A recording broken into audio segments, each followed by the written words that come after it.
Bonjour à tous, bienvenue à notre table ronde thématique sur l'année sino-africaine des échanges humains et culturels. 2026 sera une année très importante pour les relations sino-africaines. Lors du sommet 2024 du Forum sur la coopération sino-africaine, le FOCAC à Beijing, le président chinois Xi Jinping a annoncé que les deux parties étaient convenus de désigner 2026 comme l'année sino-africaine des échanges humains et culturels.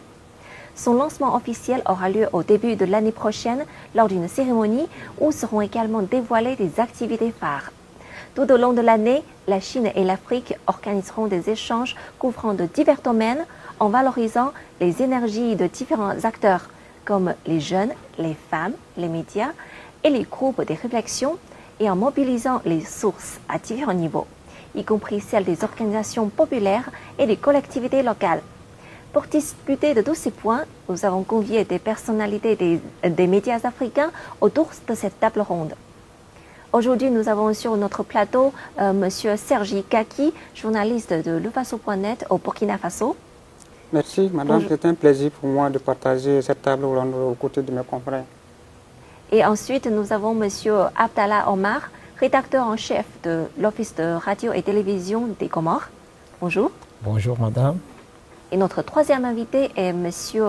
Satien Bharat, c'est bien ça? Exactement. Producteur et réalisateur de la télévision de l'île Maurice. De l'île Maurice, exact. Bienvenue. Merci. Nous avons aussi M. Christian Timothée Mampouya, journaliste de Forum des As en République démocratique du Congo. Bonjour monsieur. Bonjour madame et merci pour l'invitation. Et à la fin, nous avons aussi M. Blondel Apia, reporter de Cameroun Radio et Télévision. Bienvenue. Merci madame, bonjour. Merci à vous tous d'être avec nous aujourd'hui. Merci à vous. C'est un plaisir partagé. Donc, tout au long de l'année 2026, la Chine et l'Afrique organiseront des échanges et coopérations dans de divers domaines tels que l'éducation, la culture, la science et technologie, le tourisme, le bien-être et le développement vert. Et du coup, selon vous, Monsieur Ki, quels sont les secteurs dans lesquels votre pays et la Chine mènent des coopérations? Et si vous avez des exemples à nous donner. Cela dit, je dis que la Chine et le Burkina Faso sont en relation. La relation Chine-Burkina a débuté en 2018. Sinon, je peux dire que la reprise des relations diplomatiques entre le Burkina Faso et la Chine a été entamée en 2018 et ça concerne plusieurs domaines tels que le commerce, la culture, l'éducation, l'agriculture, la santé et bien d'autres domaines. En termes, je retiens que la Chine est un partenaire stratégique pour le Burkina Faso parce que je me rappelle en 2024, selon les statistiques de l'Institut national et de la statistique de la démographie, qui dit que en 2024, la Chine était le premier pays fournisseur de produits au Burkina Faso avec plus de 171 milliards de francs CFA de produits vendus au Burkina Faso. Voilà. Wow. Donc il faut aussi retenir que la Chine aussi exporte des produits, c'est-à-dire notamment des matières premières du Burkina Faso comme le coton et le sésame. Voilà, en termes d'échange au niveau du commerce. Et je peux aussi ajouter qu'il y a des entreprises chinoises aussi au Burkina Faso, notamment Huawei, voilà, qui est dans la téléphonie mobile. Au niveau des échanges culturels aussi, je crois que l'un des événements majeurs sur le continent, notamment le festival panafricain du cinéma et de la télévision de Ouagadougou, qu'on appelle le FESPACO, c'est ce que vous connaissez.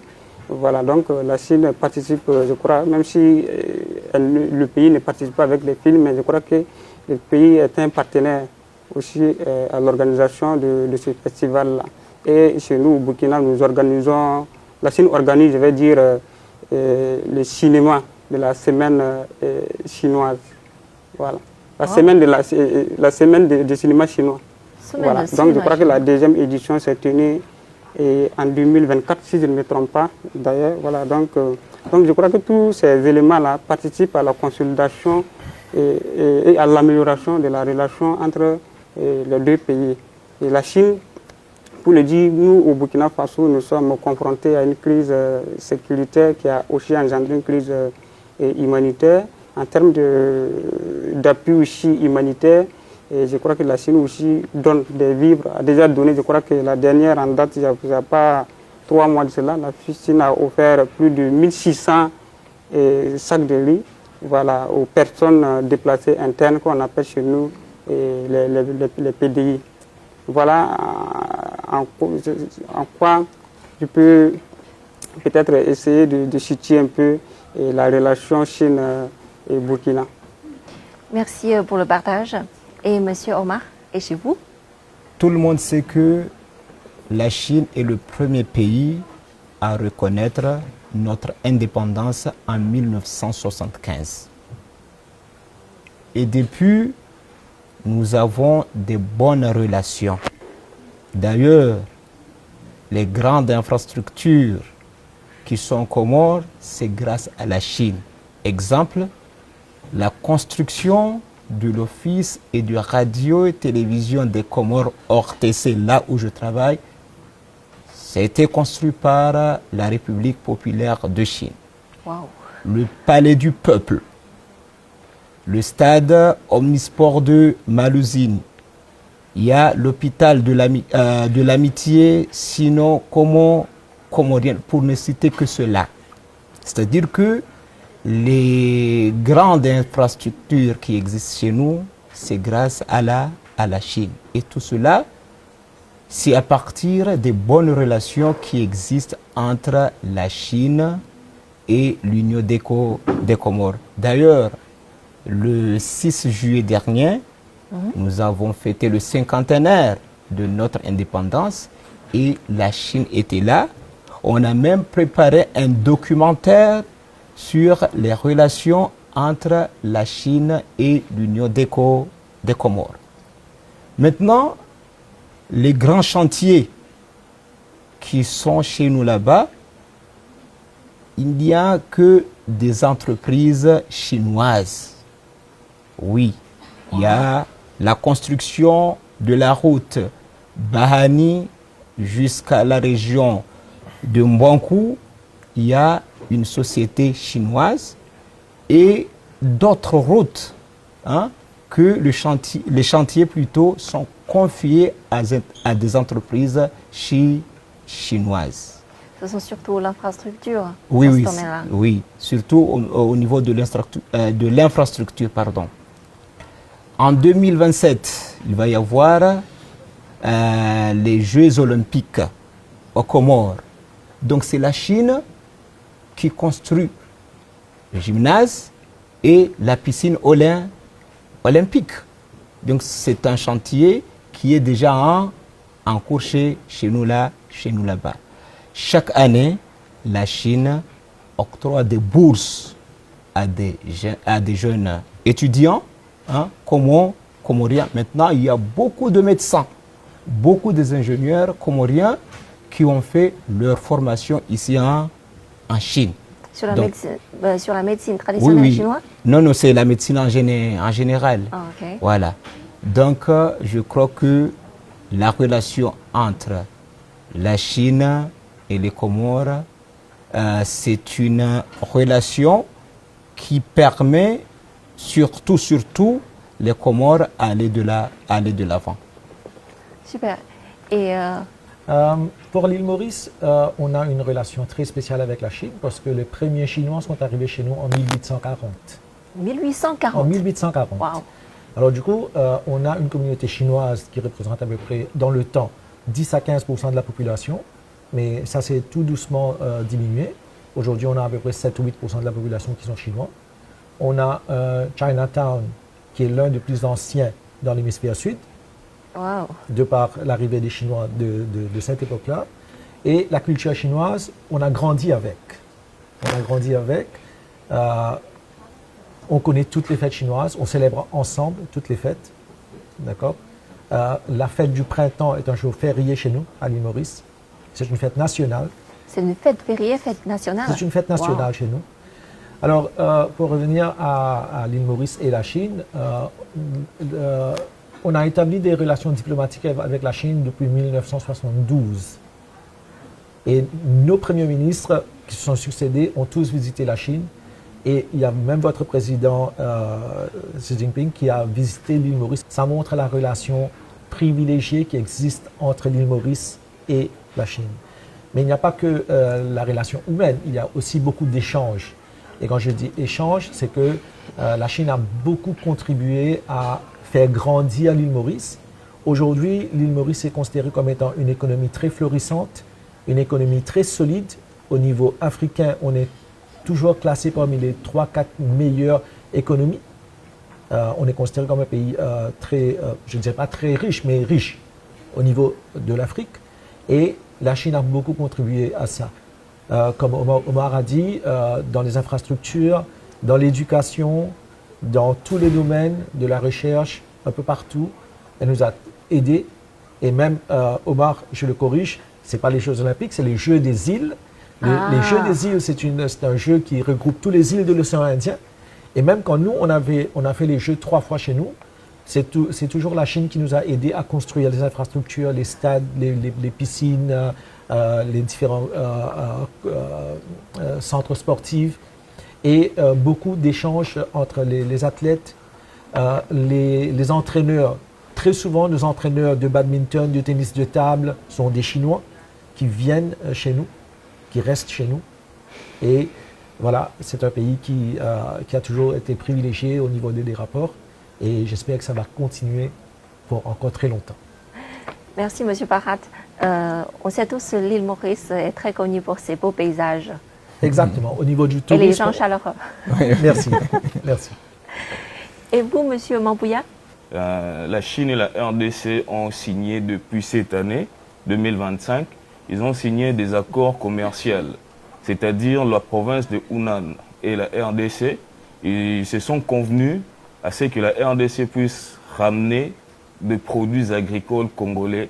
Il y a le café, le cacao, les sésames intéressent bien cette province et ils ont ratifié des accords. Mais bien avant cela, cet accord a abouti. C'était en 2024, il y a eu d'abord l'accord cadre de Beijing et cet accord-là a ramené, s'est matérialisé par cet accord signé en juin 2025 entre notre ministre du Commerce extérieur et le représentant de la province de Hunan. Et cet accord est bénéfique pour les deux peuples et ça entre directement dans la vision que prône le président Xi Jinping, la coopération gagnant-gagnant entre les deux peuples. Super. Et chez vous, M. Abia? Je dirais effectivement que les liens entre la Chine et le Cameroun sont des liens multiples parce qu'il y a plusieurs paradigmes qu'on pourrait définir pour y arriver. Moi, je prendrais peut-être 2-3 exemples qui sont très visibles sur le plan de l'infrastructure. Infrastructure, peut-être des travaux publics, infrastructure sanitaire par exemple. Lorsque je suis venu ici, il fallait faire des examens et tout, c'est à l'hôpital gynéco-obstétrique et pédiatrique de Yaoundé, en gros, ce que je me suis rendu pour tout le suivi médical, c'était impeccable. Et puis la Chine a investi beaucoup au Cameroun dans le cadre de la coopération sanitaire.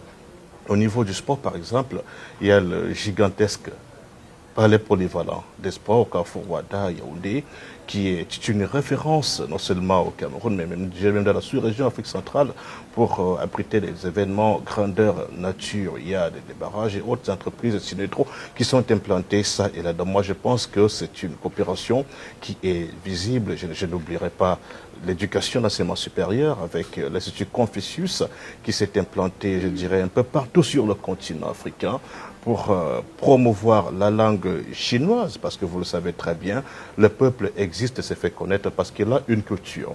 Et la culture, le décodage des signes d'une nation, d'un pays, c'est à travers la langue, c'est à travers la culture. Et je pense que le premier défi que la Chine a gagné, c'est de faire connaître sa culture à travers la langue qui s'apprend un peu partout, où nous aussi, on est en train de s'initier en disant Ni Hao. Ce sont surtout dans les secteurs de l'infrastructure et aussi de l'éducation? Oui, il y a plusieurs secteurs, mais comme je dis, je vois beaucoup plus le secteur de l'éducation, de la santé, des travaux publics. Parce qu'à ce niveau-là, la Chine investit énormément auprès du gouvernement chinois. Et si vous parlez de la diplomatie, je crois qu'ici en Chine, vous êtes sans l'ignorer, c'est un Camerounais, son Excellence Martin Pana, l'ambassadeur de la République du Cameroun, la République populaire de Chine, qui est le doyen du corps diplomatique. c'est une fierté d'être Camerounais, de se retrouver ici dans ce pays qui est très hospitalier, qui est très accueillant, qui a un sens profond, disons, de l'humanitaire, de l'humanisme. Et je pense que c'est une coopération qui va davantage être fructueuse pour les jeunes générations, la jeune génération à laquelle vous et moi appartenons. Oui, en fait, j'ai croisé un groupe de jeunes Africains ce mois-ci et l'année dernière, juste pour faire des échanges en Chine.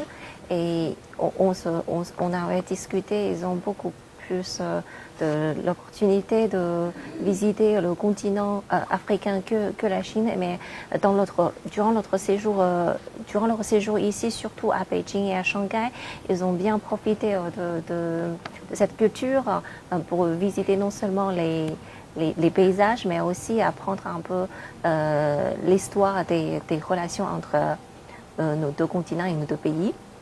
Et un peu comme l'île Maurice, qui a beaucoup plus des échanges dans les cultures. Au fait, on est une île qui a eu un peuplement. Du coup, j'ai pas un costume national parce que le mélange comme avec les Amériques, c'est oui. un mélange de gens Oui. qui sont venus de tous les coins du monde. Oui. La fête du printemps est célébrée d'une façon nationale. C'est férié. Partout, le Chinatown est décoré. Même toute l'île Maurice, les centres commerciaux seront décorés en rouge. Les gens vont s'habiller en rouge. On va partager les petits fung pao, les petites enveloppes rouges. on va manger, nous on appelle ça gâteau la cire, le gaozin. Enfin, je ne me rappelle pas du nom chinois, mais c'est un gâteau qui est fait avec du riz et avec. C'est pas la ravioli? Non. C'est rond comme ça, très dur. Il faut le découper en tout petits morceaux. Et c'est fait pour la fête du printemps. Et tous les amis chinois vont venir nous partager ça. Tout comme nous, moi je suis d'origine indienne, hindoue. Alors quand moi j'ai une fête, j'irai voir mes amis chinois pour leur partager ce que moi je prépare. Et on vit d'une façon très, très harmonieuse comme ça. Merci à vous tous pour les partages et pour les réponses. Les échanges humains et culturels entre la Chine et l'Afrique sont vraiment très riches et variés. Alors, selon vous, Monsieur Mambouya, quelle importance aura l'année sino-africaine des échanges humains et culturels? Surtout, est-ce qu'elle renforcera les mécanismes de coopération existants, comme l'initiative L'Instant de la Route et le FOCAC? Exactement, cette initiative va renforcer déjà les mécanismes qu'elle trouve sur place, qui datent déjà de plusieurs années. Et ces mécanismes-là ont apporté beaucoup de choses, notamment dans la relation entre les États africains et la Chine. Par exemple, le FOCAC. Et ce mécanisme-là, le nouveau mécanisme vient d'appuyer, d'ajouter une valeur de plus. Je prendrai par exemple, dans ce nouveau mécanisme, on parle de femmes, on parle de médias et de la jeunesse. Justement, dans les livres du président Xi Jinping, la gouvernance chinoise, tome 4, dans la page 565, il insiste de transmettre la coopération sino-congolaise, plutôt sino-africaine, des générations en génération. Et à y voir cette initiative-là qui vient tout justement de naître, c'est comme si ça donnait encore un peu plus de poids à ces deux mécanismes. Par exemple, nous avons le festival de la jeunesse Chine-Afrique. Et justement, ce mécanisme-là, ça va encore renforcer le lien et que le peuple chinois et le peuple africain vont se découvrir encore et ça va nous donner un peu plus une autre image, ça va construire nos relations et voilà un peu ce que je peux dire sur ces points-là. Super. Et Monsieur Barat, qu'est-ce que vous en pensez? Je pense qu'on a déjà une base très solide. La coopération sino-africaine, elle est déjà très solide. Ce n'est pas quelque chose qui commence maintenant, qui est fragile et qu'on doit consolider. C'est quelque chose de déjà très solide. Moi, je pense qu'il faut juste construire dessus, renforcer. La Chine a beaucoup à offrir à l'Afrique, mais l'Afrique aussi a beaucoup à offrir à la Chine. Exactement. C'est donnant-donnant. Comme Omar a dit, on a beaucoup de médecins qui sont spécialisés en Chine, dans différentes unités, la cardiologie, la pédiatrie et tout. Et moi, ce que j'aimerais aussi, c'est de voir, dans cette année 2026, l'inverse. C'est de voir les Chinois venir s'installer en Afrique, venir découvrir la culture africaine, venir découvrir le pays. Ce n'est pas forcément que les Africains qui viennent en Chine. J'aimerais que ce soit beaucoup plus l'inverse. L'échange doit se faire entre les deux sens. D'accord? Et nous, on a déjà beaucoup d'amis chinois, mais je pense que les autres pays africains gagneraient à avoir beaucoup plus d'échanges, de faire les Chinois venir découvrir leur pays, de le vivre à leur façon, à leur rythme. En fait, je suis tout à fait d'accord avec vous. C'est toujours dans les deux sens, les échanges, et aussi c'est tonnant ou bien gagnant-gagnant. Exactement. J'ai beaucoup d'amis qui sont déjà installés en Afrique, dans différents pays, des gens qui sont dans les Congo-Kinshasa déjà. Ouais, je suis là. Il y a aussi des gens qui travaillent en Algérie, au Maroc. Ils m'ont partagé beaucoup leur expérience là-bas. Ils m'ont dit que c'est vraiment une vie assez agréable et aussi une belle expérience. Exactement. Pour rester un an, 2 ans de travail. Mais pour longtemps, s'ils veulent continuer de rester là-bas, il faut faire installer toute la famille. Du coup, ça prend un peu de risque pour le moment, surtout pour les parents, les parents de notre génération qui est septuagénaire déjà. C'est un peu difficile. Ça pose toujours problème de laisser ses racines derrière. Mais il faut aussi dire que l'Afrique n'est plus l'Afrique qui était là avant. L'Afrique des années 70-80 était l'Afrique où il y avait plein de maladies. Il y avait le paludisme, il y avait le choléra, il y avait le malaria, il y avait tout plein de problèmes. Mais aujourd'hui, c'est derrière nous. Aujourd'hui, l'Afrique, elle est très safe, très sécurisée. D'accord? Très peu de risques que vous venez ici et que vous n'aimez pas. On offre tous les bonnes choses maintenant.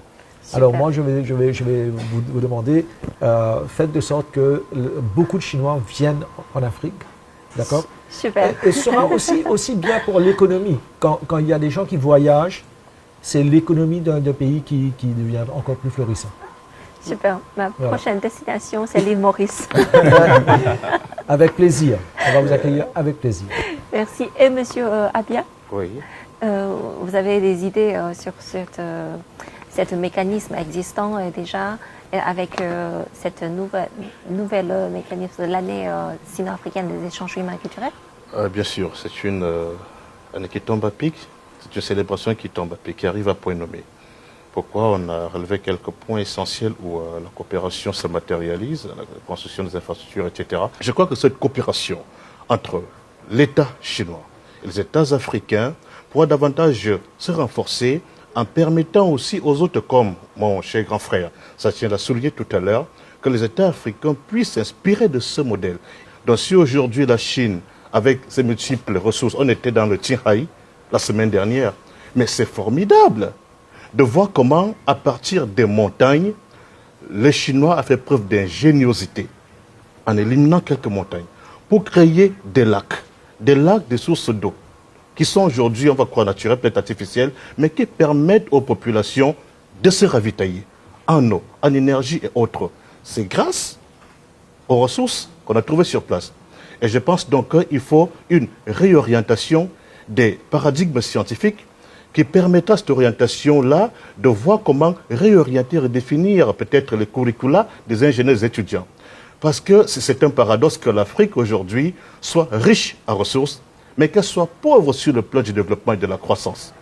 Et il est donc question que l'on puisse travailler, que les ingénieurs soient des ingénieurs qui ne vont plus s'asseoir dans des bureaux, signer seulement les documents, non, mais des ingénieurs qui sont des hommes de terrain, qui permettront de créer la richesse fabriquée à partir de la richesse existante. Pour être gagnant de cette coopération, mes frères africains, ou bien vous l'avez aussi mentionné, il faudrait qu'ils viennent davantage en Afrique. On ne peut connaître l'autre qu'en côtoyant l'autre, qu'en abordant l'autre, qu'en vivant avec l'autre et en vivant ce que l'autre vit. Ça veut dire que c'est bien l'histoire, la géographie, l'intelligence artificielle, pour voir à quoi l'Afrique pourra ressembler. Mais on ne peut pas véritablement parler de l'Afrique si on ne vit pas en Afrique. Il faudrait aussi que nous travaillions, on emprunte des motos sur des routes non bitumées, 200, 300, 400 km en saison pluvieuse pour aller travailler. Il faudrait aussi que, pour connaître la souffrance peut-être des pays en zone reculée, que les chercheurs chinois aussi arrivent là, qui s'empruntent la moto, qui marchent des centaines de kilomètres, et puis pour sentir la souffrance et voir comment mieux inventer ou bien appliquer les théories scientifiques. Merci pour le partage. Si je peux peut-être réagir aussi par rapport à la question. Oui, allez-y. Et mon confrère de l'île Maurice a dit que l'Afrique a beaucoup à offrir à la Chine, comme la Chine aussi a beaucoup à offrir à l'Afrique.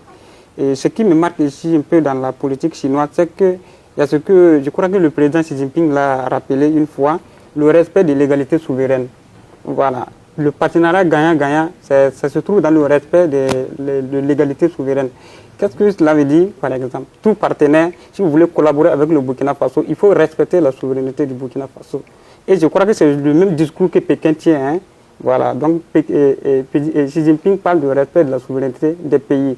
La Chine n'est pas dans une logique de domination, n'est pas dans une logique de dominer un État pour peut-être prendre ce qu'il a besoin. C'est ce qu'elle a besoin, on va dire. Donc, moi j'apprécie un peu cette approche de partenariat gagnant-gagnant, de partir ensemble de telle sorte que tout le monde puisse au moins se gagner dans la coopération. Et c'est à saluer vraiment. Tout à fait, vous avez raison. Merci. Et moi, Monsieur Omar, j'aimerais un peu revenir sur un point très important que mon frère Satya a évoqué. C'est au niveau de la culture. Ça, c'est très important. Il faut qu'il y ait ce qu'on appelle le métissage culturel. Parce que les relations entre la Chine et l'Afrique existent. Maintenant, il faut trouver les moyens, les stratégies de les pérenniser. Hein? On ne doit pas regarder seulement le présent, on doit aussi regarder l'avenir. Et tout ça, c'est à travers la jeunesse. Beaucoup de Comoriens ou bien beaucoup d'Africains parlent la langue chinoise. Maintenant, il faut que des Chinois aussi parlent. Hein? La langue, par exemple, comorienne ou bien la langue des Africains. Parce que s'il y a ce métissage culturel, et pour les Africains et pour les Chinois, je crois que ça va permettre à la Chine et l'Afrique d'aller de l'avant et aussi renforcer cette relation qui existe depuis. Et ça, c'est très important. Oui. Merci beaucoup pour votre réponse et vos partages. Et l'année sino-africaine des échanges humains et culturels revêt une importance significative. Alors, en tant que professionnel des médias, selon vous, Monsieur Abia, comment les médias chinois et africains devraient-ils coopérer pour la promouvoir et encourager davantage de Chinois et d'Africains de participer aux activités d'échange? Merci. En quelques secondes, je dirais que, en ce qui concerne les médias, il faut déjà savoir que les médias savent quel est leur rôle, quelles sont les fonctions qu'ils remplissent, comment est-ce qu'ils doivent promouvoir les activités de leurs citoyens, aussi bien en interne qu'à l'extérieur. Il faudrait que les entreprises de presse écrite, de presse cybernétique, de radio, de télévision puissent connaître quelles sont les activités de leurs citoyens dans les divers domaines, quelles sont les activités possibles ou effectives dans le cadre de la coopération entre leurs États et l'État chinois. Et à partir de là, ils vont concevoir des programmes, que ce soit des programmes d'information, des programmes d'animation, ainsi de suite. Et voilà comment est-ce qu'on va donc promouvoir ces échanges fructueux et qui permettent aussi aux jeunes Africains et pourquoi pas aux jeunes Chinois d'envisager un avenir meilleur. Voilà. Et M. Barat? Alors moi, je pense que voir, c'est croire.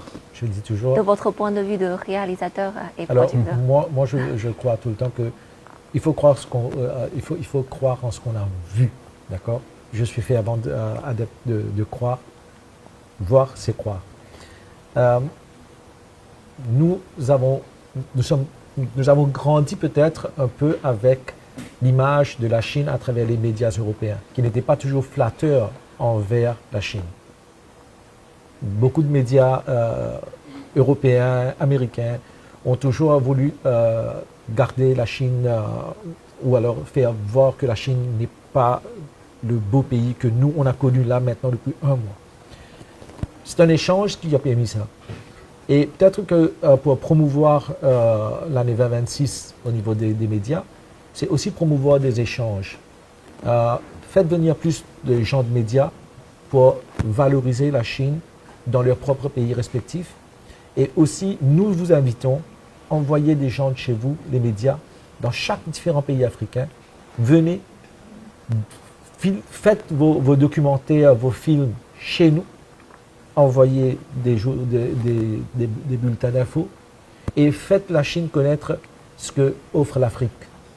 Parce que sans ce retour, ce va-et-vient, ça ne va pas marcher. Voilà. Et vous, monsieur Guy? Moi, je pense qu'il faut que les deux pays, les médias de ces deux pays pensent à une sorte de partenariat. Par exemple, pour que les différents médias puissent publier des contenus ensemble. Il faut aussi penser peut-être à un sommet ou bien un forum des médias, par exemple, en Chine, pour que les professionnels des médias puissent discuter des enjeux et de la communication des médias dans le cadre de cette relation entre la Chine et l'Afrique. Parce que c'est vraiment important. Les médias jouent un grand rôle dans la sensibilisation, l'information et l'éducation des populations. Donc, dans ce sens, il faudrait vraiment mettre l'accent sur le partenariat. La Chine, c'est ma première fois de venir en Chine, mais j'ai entendu beaucoup de choses sur la Chine dans des médias étrangers, mais je suis venu, je me rends compte que c'est peut-être autre chose. Hein, et j'ai poussé un peu ma curiosité à jeter un coup d'œil dans le contenu des médias étrangers sur le 80e anniversaire de la guerre, comment on appelle, l'agression, de la victoire de la Chine sur le Japon. Voilà, on va dire comme contre ça. le Japon. Ouais, Voilà, on va dire un peu comme ça. 60 ans de la guerre antifasciste. Voilà, antifasciste. Voilà, donc quand vous voyez, vous lisez les contenus, ce n'est pas du tout caressant envers la Chine. C'est une autre image de la Chine qui est un peu vendue. Donc, je pense que dans le cadre de cette coopération, il faudrait penser vraiment à établir, même si ce sont des forums, des partenariats, surtout, j'insiste sur ça, parce que ça va permettre. Aujourd'hui, nous sommes à l'ère du numérique. Voilà, ça va beaucoup plus loin. Donc, il faut peut-être penser à démocratiser un peu cet aspect-là. Merci. Et monsieur, oui, allez-y. Okay. Donc, justement, moi, je pense que je rejoins mon confrère du Burkina Faso, Serge, qui insiste sur le contenu. Et moi, je pense que ces contenus-là doivent plutôt porter sur notre histoire.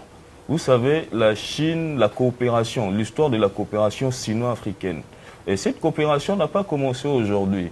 Si on essaie un peu de revisiter l'histoire, vous entendrez parler de l'amiral Zhang Jie, ou en français Zhang He. Et cet amiral, c'est aussi un explorateur qui a visité l'Afrique de l'Est. Et il a fait 7 voyages. Et il y a une histoire qui n'a pas vraiment été trop mise en lumière. Mais il faudra aussi rappeler que dans la coopération, l'histoire de notre coopération sino-africaine, il y a eu la conférence de Bandung. On a vu la Chine participer et accompagner plusieurs États dans leur premier pas vers l'indépendance. La Chine était là. Et sans oublier que les États africains ont plaidé pour que la Chine retrouve son siège à l'ONU. Donc ce sont des histoires que nous devons raconter. Pourquoi nous devons le raconter? Parce que la jeunesse doit s'approprier de cette histoire. S'ils comprennent d'où nous venons, ils sauront d'où nous allons et l'importance de notre coopération. Nous ne serons pas là et la jeunesse africaine et chinoise parleront. Et s'ils, en tant que médias, nous devons plutôt promouvoir le contenu, parler de notre histoire, l'origine de cette coopération. Ça va nous permettre encore de tisser nos liens très forts. Merci pour le partage. Et le nom de la personne en chinois qui prononce Zheng He. C'est une personne qui voyage il y a 600 ans. Exactement. Cette histoire-là, moi, je ne l'ai pas appris en classe. Je l'ai appris parce que j'ai fait des recherches. Waouh, quelle connaissance. Et vous, monsieur Omar? Moi, je pense qu'il est temps de mettre en place une commission mixte composée des journalistes chinois et africains. Parce que tous les Comoriens ou bien tous les Africains ne peuvent pas venir en Chine ou bien tous les Chinois ne peuvent pas aller en Afrique. Hein? Donc si nous avons une commission qui aura comme mission sensibiliser les gens sur les relations, sur les valeurs des deux régions, ça sera vraiment idéal. Hein? Donc, parce qu'à travers la commission, on peut organiser des réunions, même en ligne, il y a la technologie qui est là. Hein? Donc, à partir de là, on peut échanger des émissions ou bien, comme on vient de le dire, des films, tout ça. Et ça va permettre à tout le monde de connaître. Les Africains vont connaître davantage la Chine et les Chinois aussi vont comprendre davantage l'Afrique. Merci. Merci à vous tous. Nous arrivons à la fin de notre émission aujourd'hui. Merci à vous tous pour votre partage et votre participation. Merci, Merci. à vous. à vous également. Merci à vous. L'invitation. L'amitié entre la Chine et l'Afrique plonge ses racines dans une longue histoire et ne fait que se consolider avec le temps. L'amitié entre les peuples est la pierre angulaire du développement des relations sino-africaines et les échanges humains en sont la source motrice pour les générations à venir. Souhaitons ensemble le succès de l'année sino-africaine des échanges humains et culturels.